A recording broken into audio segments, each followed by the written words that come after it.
Hello guys, দেখতে পাচ্ছেন গতকাল সন্ধ্যার যে ভয়াবহ বৃষ্টিটা হচ্ছে, আধা ঘন্টা বা 1 ঘন্টা মতো বৃষ্টি হয়েছে। তো ঢাকা সিটি পুরা ডুবে গেছে এমন অবস্থা দেখতে পাচ্ছেন।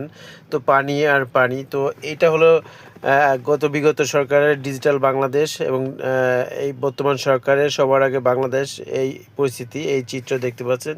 তো দেখেন যে মানে বৃষ্টি হলে পুরো ঢাকা সিটি ডুবে যায়। তো এই হলো অবস্থা।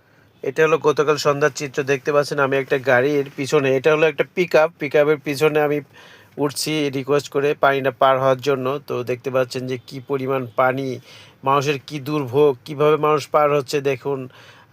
তো প্রচুর পরিমাণ বৃষ্টি হয়েছে, এত বৃষ্টি হয়েছে যে পানি আটকে গেছে। তো এই পানিগুলো নামতে সময় লাগবে। তো দেখতে পাচ্ছেন আমি এই পানিটা পার হয়ে আমি এই গাড়ি থেকে নেমে যাব, নেমে রিক্সা নিব।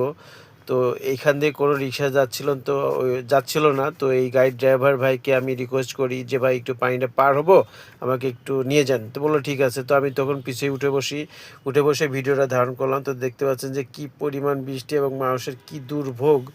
তো যে না দেখলে আসলে বিশ্বাস করার মতো না। পুরো ধানমন্ডি এরিয়ায় পুরো পানিতে ডুবে গেছে। তো দেখতে পাচ্ছেন দুই একটা, ওই যে দেখতে পাচ্ছেন ম্যানহোলের ঢাকনা উঠাই দিয়েছে।